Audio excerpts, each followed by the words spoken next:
Halo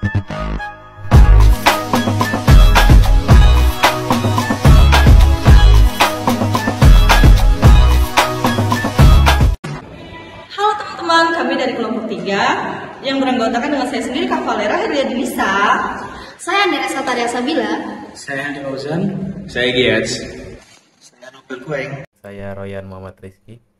Di sini kami akan menanyakan pandangan teman kami dari fakultas lain mengenai pinjaman luar negeri. Halo, assalamualaikum warahmatullahi wabarakatuh. Jadi sore ini kita sedang bersama dengan Bang siapa namanya Bang?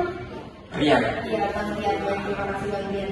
Jadi Bang Rian minta waktunya sebentar gitu buat kita sekedar sharing lah Bang ya tentang apakah Abang ini setuju atau pro gitu ya tentang peminjaman dari luar negeri Bang?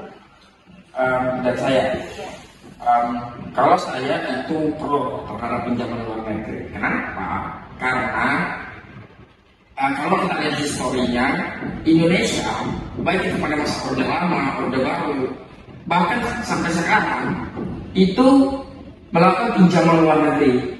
Presiden Soeharto itu melakukan pinjaman luar negeri dan melakukan berbagai pembangunan. Dan sampai sekarang kita masih mengenal masa Orde Baru ataupun Pak Soeharto itu sebagai bapak pembangunan, dan masa Orde Baru itu sebagai masa pembangunan. Dan kita kan masih ingat waktu itu kalau misalnya di tahun 98 ketika kita krisis moneter, bahkan inflasi rupiah, kurs rupiah terhadap dolar itu 15 atau 16 ribu. Nah, itu kan untuk mengembalikannya kan juga untuk pinjaman dan juga upaya-upaya gitu. Jadi saya pikir untuk menunjang pembangunan ataupun kegiatan-kegiatan dalam negeri itu juga butuh pinjaman. Baik Bang, dari jawaban saya simpulkan berarti di zaman Orba itu pembangunan itu berdasarkan dari kebanyakan dari peminjaman luar negeri. Ya bisa dikatakan seperti itu karena waktu itu ekonomi untuk negara yang baru berdiri itu kan masih pembentukan, sehingga perlu pembentukan itu kan juga bahasanya kita kan butuh modal untuk membentuk sebuah negara. Maka stabilitas yang ingin dicapai sebelum supaya kita bisa mendapatkan apa sih namanya devisa negara itu kan modalnya dari salah satunya itu dari pinjaman dulu.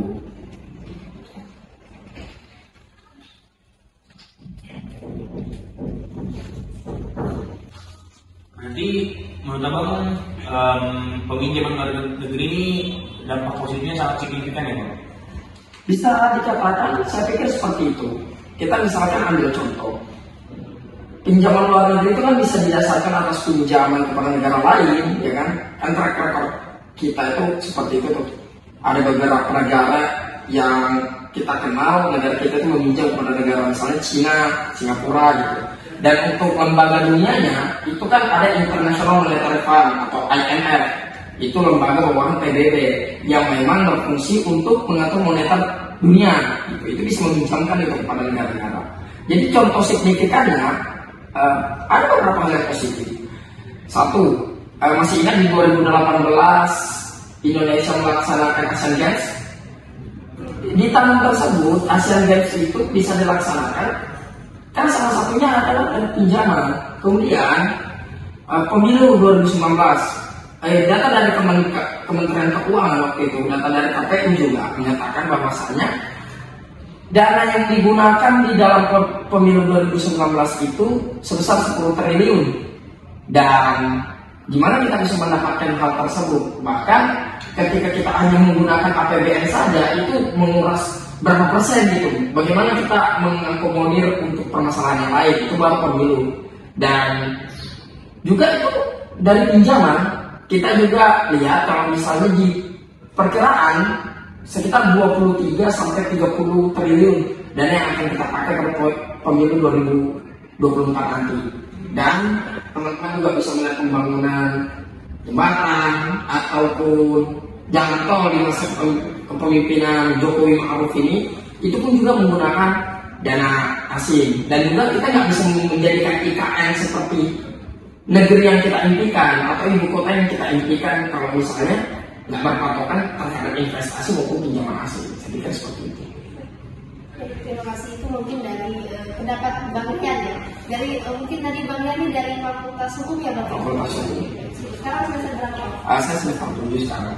Sudah mendekati skripsi ya sudah Bang ya? Saya sekarang PKL, mungkin setelah ini saya mau skripsi. Semangat Bang Yani, terima kasih waktunya Bang.